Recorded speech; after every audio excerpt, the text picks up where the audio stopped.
किस कदर लापरवाह लड़की हो तुम। संजीदगी तो तुम्हारे किसी काम में है ही नहीं। क्या हो रहा है ये? स्टडी। ओह स्टडी, इसकी? जी अम्मी, आजकल के दौर में इसकी स्टडी भी बहुत जरूरी है। हमें पता होना चाहिए कि शोबिज़ में आजकल चल क्या रहा है, कौन कौन सा फैशन है और क्या हो रहा है आजकल। लेकिन जिंदगी गुजारने के लिए कुछ और चीजों की भी जरूरत होती है।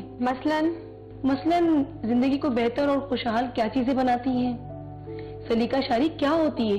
अम्मी फिलहाल ना मुझे इन सब चीजों की जरूरत नहीं है, सो प्लीज। क्यों जरूरत नहीं है? ये सब चीजें ना बस वालिदैन के घर में ही अच्छी लगती हैं। ससुराल में तो हर कदम पर औरत का सलीका ही देखा जाता है। इसीलिए तो औरत को खुदा ने जमीन पर भारी जिम्मेदारी सौंप कर भेजा है। एक घर, एक खानदान का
थे ना, कोई भी मर्द तुम्हें एक मिनट के लिए भी बर्दाश्त न करे।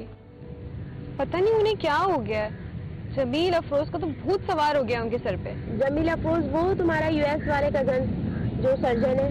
हाँ वही, बाबा जी। अब इतना भी बाबा नहीं है। अच्छा, तुम्हें बहुत हमदर्दी हो रही है उससे। कहो तो तुम्हारी शादी करवा दूं उससे। शादी? क्या मतलब तुम्हारे वालिदैन उससे शादी करवाना चाहते हैं? हाँ। और तुम क्या चाहती हो? जाहिर सी बात है, एक तो वो मुझसे उम्र में 10-12 साल बड़ा है, और तुम तो जानती हो ना कि मैं शामिर से मोहब्बत करती हूँ। शामिर ने अभी तक तुमसे शादी का नहीं कहा। कैसे अभी शादी की बात कर सकता है? तुम्हें पता तो है वो अपनी स्टडी कंप्लीट कर रहा है अभी। यार एटलीस्ट वो तुम्हें इंगेज तो कर सकता है, निकाह या मंगनी तो कर सकता है ना तुमसे। तुम सही कह रहे हो, मैं बात करती हूँ उससे। शामिर, मुझे तो ऐसा लगता है कि तुम्हें इस बात से कोई फर्क ही नहीं पड़ता कि मेरी शादी कहीं और हो जाए। यार कैसी बातें कर रही हो?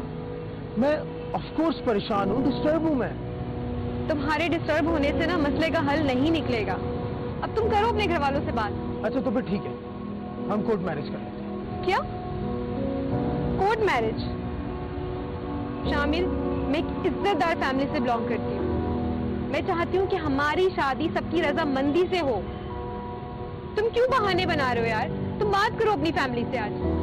अच्छा ठीक है, मैं करता हूँ। चलो ठीक है, मैं चलती हूँ, और मुझे तुम्हारी कॉल का इंतजार रहेगा। अपनी फैमिली से आज ही बात करो और मुझे कॉल पर बताओ। अच्छा सुनो सुनो यार, वो तुम्हें पता आजकल मेरा हाथ कितना टाइट चल रहा है, कुछ थोड़े से पैसे दे दो।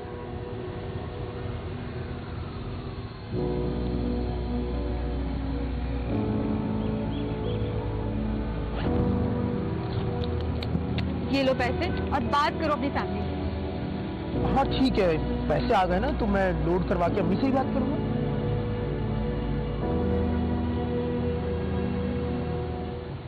तो सबसे पहले तो स्पेशली लड़कियों को ये देखना चाहिए कि अगर वो किसी से इमोशनली कनेक्ट हो रही है तो क्या वो शख्स रिलायबल है, ट्रस्टवर्दी है, कैरेक्टर उसका अच्छा है, उस पर डिपेंड किया जा सकता है, ना कि वो लड़का खुद डिपेंड कर रहे उस लड़की पे और उससे पेट्रोल के पैसे दे, सिगरेट के पैसे दे या छोटी छोटी चीजों के लिए उससे उसकी जेब को खाली करता रहे। क्योंकि ऐसी सूरत में फिर जो एंड होता है वो स्टोरी का सही नहीं होता। लड़के लॉजिकल होते हैं, लड़कियां इमोशनल होती हैं। तो ये बेसिकली एक डोमिनेंट नेचर है माइंड की। इस चीज को हमेशा अपने जहन में रखना चाहिए और कोई भी नया रिश्ता बनाते वक्त इस चीज को कंसिडर करना चाहिए कि whether we can go in the long run और नॉट। और बेटा सफर कैसा रहा तुम्हारा? चाचा सफर तो बस पाकिस्तान आने की खुशी इस कदर थी। अमेरिका में तो जिंदगी एक रिपोर्ट की तरह, ऑफिस से घर, घर से ऑफिस।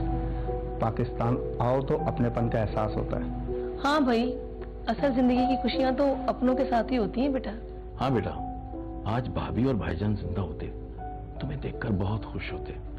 कितना लाइफ फाइट है उनका बेटा। बाबा ने सारी जिंदगी सख्त मेहनत करके मुझे पढ़ाया लिखाया, किसी किस्म की कोई कसर ना उठा रखी। और आज जब उनके आराम करने का वक्त आया तो कुदरत ने उन्हें अपने पास बुला लिया। बस बेटा, वो बहुत अच्छी जगह पर है। मेरे दोस्त का फोन है, तो लोग बातें करो, मैं भी आया। तुम आराम से बैठो बेटा, तुम्हारा अपना ही घर है। जी जी चाची, मैं बिल्कुल ठीक हूँ। चाची वो आपने अस्मा से बात कर ली, वो राजी तो है ना? अभी अस्मा के वालिदैन जिंदा हैं, उसकी जिंदगी का फैसला हम लोग करेंगे। चाची वो लड़की से पूछ लेना ज्यादा बेहतर होता है। पता नहीं वो मेरे बारे में क्या सोचती होगी, वो मुझे पसंद करती भी है कि नहीं। अरे वो राजी है, तुम फिक्र मत करो। इतना अच्छा हम सफर मिल रहा है उसे, भला क्यों खुश ना होगी। बस इस मौके पर तुम्हें तो पता ही है कि लड़कियां अपनी खुशी का इजहार नहीं कर सकती। चाची मैंने रेंट के घर का इंतजाम कर लिया है। अस्मा को शादी करके मैं वहीं ले जाऊंगा, क्योंकि कुछ अरसे में तो हम लोग वैसे ही अमेरिका चले जाएंगे। जैसे तुम्हारी मर्जी बेटा, मगर जब तक तुम पाकिस्तान थे तो यही रह लेते, ये भी तुम्हारा अपना घर है। चाची मैं चाहता हूँ कि अस्मा रुखसत होके जब अपने घर जाए तो उसे पता तो लगे। ये भी ठीक है, बस ये ना हो कि तुम्हें किसी चीज की वहां परेशानी हो। डोंट वरी चाची, मैं सब मैनेज कर लूंगा। चलो जैसी तुम्हारी मर्जी। अरे भाई, बातें ही करती रहोगी जमील से या खाने का इंतजाम भी करोगी? जी जी अभी करती हूँ। बेटा तुम फ्रेश हो जाओ, तो सब साथ मिलके खाना खाएंगे। जी चाचा जी। शादी के लिए देखें, सबसे पहले तो फैमिली देखना चाहिए, फैमिली बैकग्राउंड, ठीक है। और उसके बाद में फिर definitely size of family does matters, कि मतलब अगर बहुत बड़ी फैमिली है और आप समझते हैं कि आपकी लड़की हैंडल नहीं कर सकती तो ये चीज़ भी कंसिडर की जा सकती है। अदरवाइज फैमिली बैकग्राउंड, उसके बाद में जो लड़का है, जो भी प्रॉस्पेक्ट है, उसका अखलाक, उसकी एजुकेशन, उसके स्किल्स, सॉफ्ट स्किल्स, और getting along with people, how well he can getting along with people. क्योंकि देखो, अगर वो शख्स अच्छे तरीके से लेके नहीं चल सकता अपनी बीवी को, फैमिली को और अपने ससुराल वालों को, तो फिर बाद में प्रॉब्लम्स क्रिएट होती हैं। सो ये सारी चीज़ें थोड़ा सा देखने की ज़रूरत है और उसके बाद में फिर गो अहेड किया जा सकता है। क्या मैं अंदर आ सकता हूँ? जी आ जाए।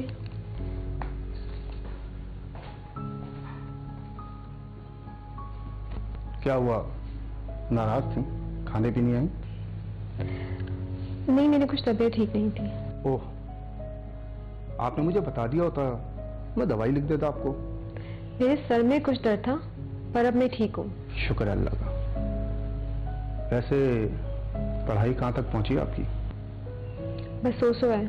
सो क्या पढ़ने का शौक नहीं आपको? मैंने ऐसा कब कहा? अच्छा वैसे एक बात बताऊं आपको, खाना बहुत लाजवाब था, खा के मजा आ गया। खाना मैंने नहीं, अम्मी ने बनाया था। और मुझे कुकिंग में कोई इंटरेस्ट नहीं है। इवन मुझे तो चाय तक बनानी नहीं आती। घर गृहस्थी, घरदारी कुछ नहीं आता मुझे। कोई बात नहीं, वैसे मुझे सब आता है, मैं तुम्हें सब सिखा दूंगा। आई थिंक मुझे अम्मी बुला रही है। Excuse me.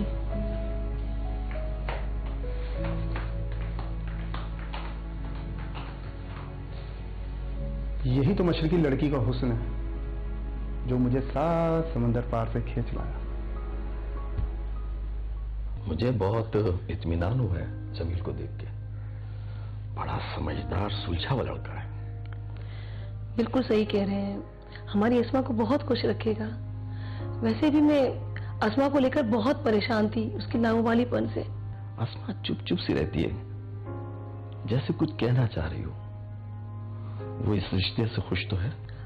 अरे आप फजूल के वहम न डालें। अस्मा बच्ची है, शादी को लेकर घबरा गई है। मैंने उसे समझा दिया है। उसे समझ नहीं कि उसके लिए क्या अच्छा और क्या बुरा।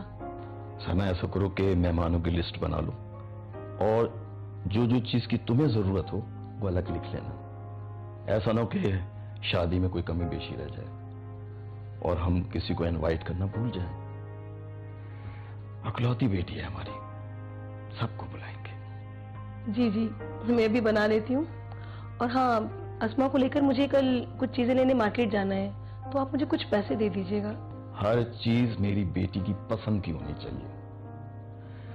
वक्त का पता ही नहीं चला कब हमारी गुड़िया इतनी बड़ी हो गई कि बाबुल के घर से पिया के देश जा रही। बेटियां तो पराया धन होती हैं। आज पैदा हुई, कल बड़ी हो गई, पता ही नहीं चलता। अरे आप उदास ना हो, वरना मैं भी रोना शुरू कर दूंगी। नहीं, मैं तो बहुत खुश हूं इस फर्ज की अदायगी से।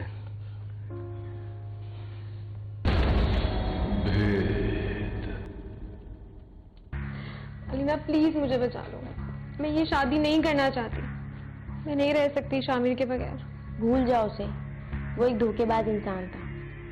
कितनी कॉल्स की उसका नंबर बंद जा रहा है।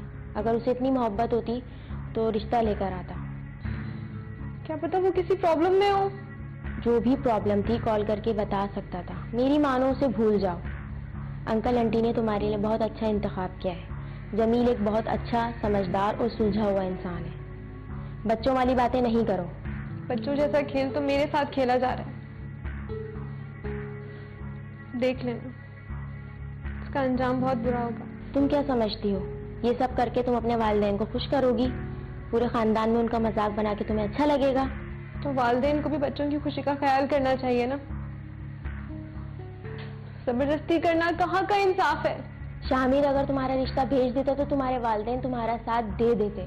तुम इस वक्त एक सहराब के पीछे भाग रही हो। फेसबुक पे तुम्हारी उससे दोस्ती हुई, तुम उसकी फैमिली को भी नहीं जानती। कौन है, किस खानदान से आया है, क्या है, तुम्हें कुछ नहीं पता। और 4 साल से तुम उसके पीछे फजूल पैसा खर्च कर रही हो। अगर उसे थोड़ी शर्म होती तो एक कॉल जरूर करता, ना कि नंबर बंद करता। अरे अलीना, जल्दी से अस्मा को बाहर ले आओ, बारात आ गई है। माशाल्लाह, कितनी प्यारी लग रही है मेरी बच्ची। किसी की नजर न लगे। तुम ना जरा से जल्दी से बाहर ले आओ, ठीक है? जी आंटी। मैं जरा मेहमानों को देख लूं। चलो अब आंसू पहुंचो, नई जिंदगी का आगाज करो। बहुत सारी खुशियां तुम्हारी मुंतजिर है। देखना, जब तुम शादी के बाद खुश रहोगी तो ये सारी बातें तुम्हें बेवकूफी के अलावा कुछ नहीं लगेंगी। ऐसे नहीं देखो, सही कह रही हूँ मैं। पहले तो कोई इमोशनल कनेक्शन बनाना है तो पहले अच्छी तरह से देख लें, सारे पहलुओं पे गौर कर लें।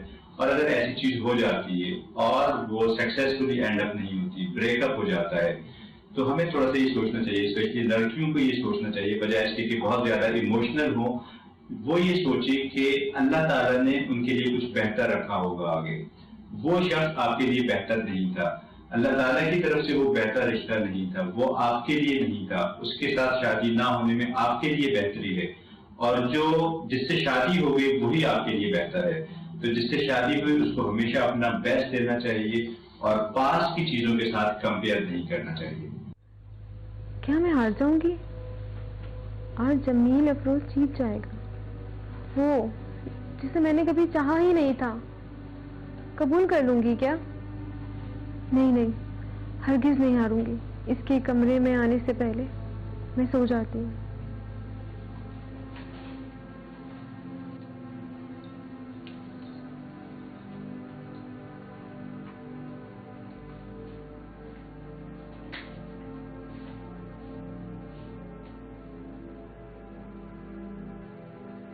इसे तो बहुत तेज बुखार है, इसके लिए दवाई लेके आता हूँ।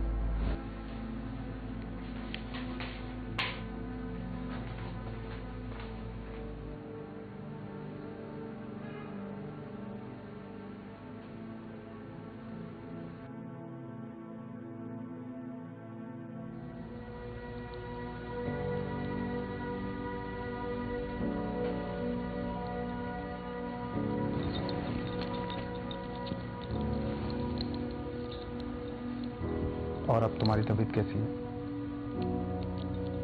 अब बेहतर है। हाँ, कल की शादी की वजह से तुम्हें थकावट हो गई होगी। मैंने वैसे एक चीज देखी इस पाकिस्तान के अंदर, दुल्हनों को इतना ज्यादा तैयार करते हैं, इतना ज्यादा तैयार करते हैं, भारी चोला पहना देते हैं, जेवरात पहना देते हैं, और उस बेचारी को तो बुरा असर हो जाता है। मैं चेंज कर लेती हूँ। हाँ, तुम जल्दी से चेंज कर लो, मैं तुम्हारे लिए नाश्ता बनाता हूँ। और वैसे भी इस घर में कोई औरत है नहीं, सब काम मुझे देखने होंगे। अब रहने दे, मैं देख लेती हूँ। अरे नहीं नहीं, तुम नई नवेली दुल्हन हो, अच्छा नहीं लगता। तुम बस चेंज करो और फटाफट नाश्ते की टेबल पे आ जाओ। मैं तुम्हारा वहीं इंतजार कर रहा हूँ, सही? एक मिनट, ये मेरी मामा के कंगन है, ये मैं तुम्हारे लिए लाया हूं। अच्छा, अगर तुम कहो तो अपने हाथ से पहना दूं?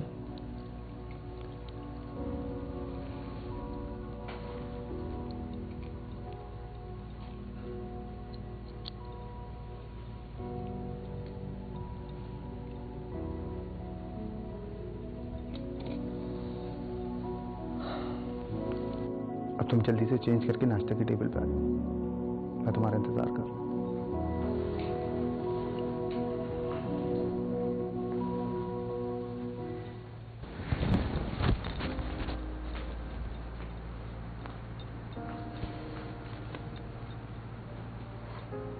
ये तुम्हारे लिए। किस मिट्टी का बना है ये इंसान? इसे मेरी नफरत नजर क्यों नहीं आती? मैं हरगिज ये ड्रेस नहीं पहनूंगी।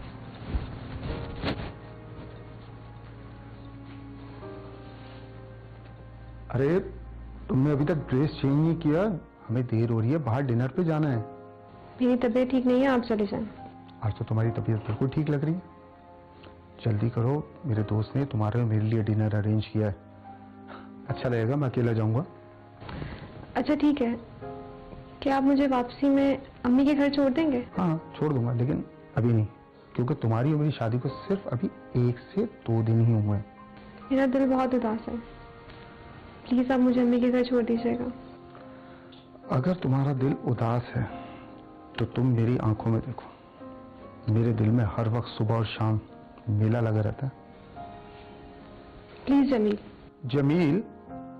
जरा फिर से मेरा नाम लेना, तुम्हारे मुंह से कितना अच्छा लग रहा था। बल्कि मेरी तो ख्वाहिश है कि तुम इसे अपने होठों पे सजा लो। और ये क्या तुमने बाल बांधे में? जरा खुले बाल रखा करो, अच्छी लगती हो। बंद बालों में बिल्कुल भी तुम अच्छी नहीं लगती। क्या मतलब?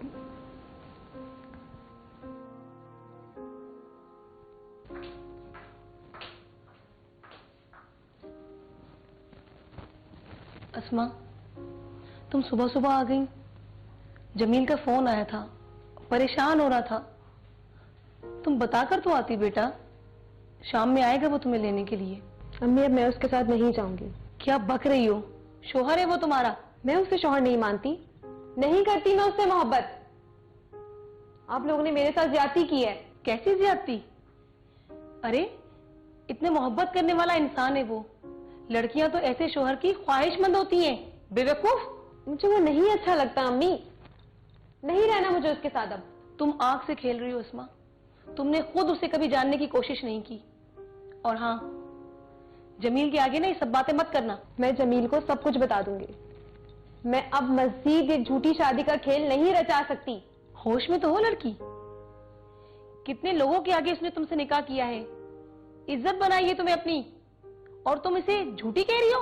अम्मी, अब आप लोग मेरे साथ जबरदस्ती नहीं कर सकते, और अगर की ना तो मैं यहां से भी चली जाऊंगी। तुमसे मैं बाद में बात करती हूँ, पहले मैं जमील से बात करती हूँ। अम्मी, आपको जिससे बात करनी है ना आप कर लो, मेरा फैसला अटल रहेगा। अस्मा, बेटा बेटा संभालो, क्या हुआ? अस्मा, अस्मा, बेटा उठो, आंखें खोलो। अस्मा,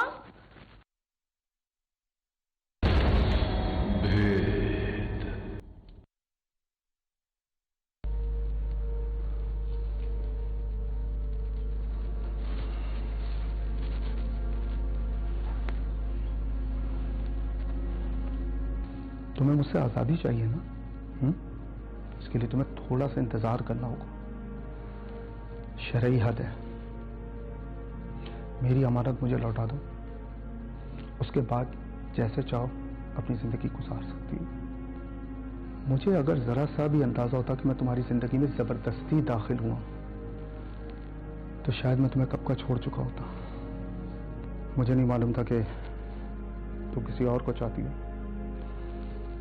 पर इससे ज्यादा मैं कुछ नहीं कहना चाहता।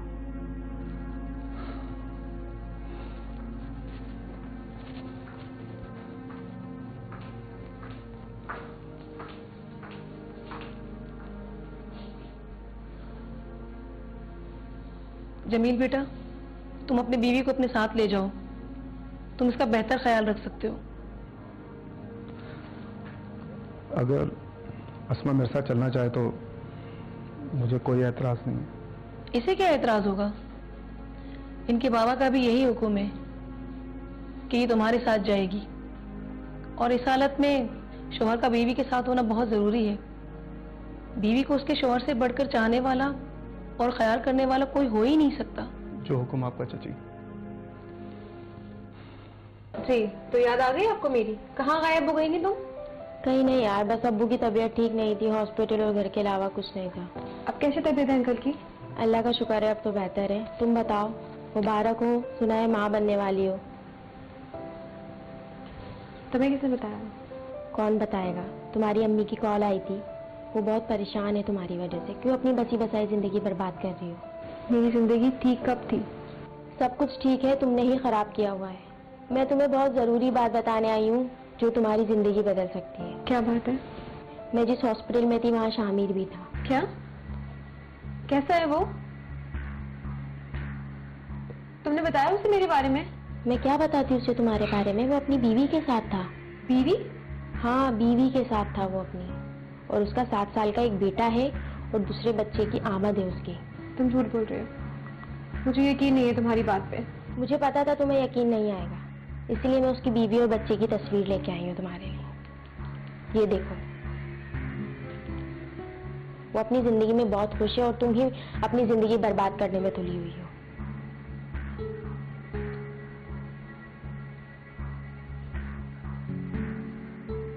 मुझसे बहुत बड़ी गलती हो गई अलीना।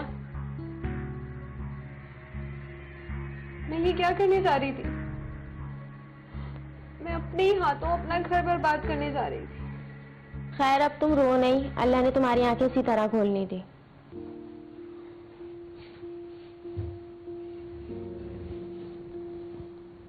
जमील, चाय लाऊं आपके लिए? शुक्रिया।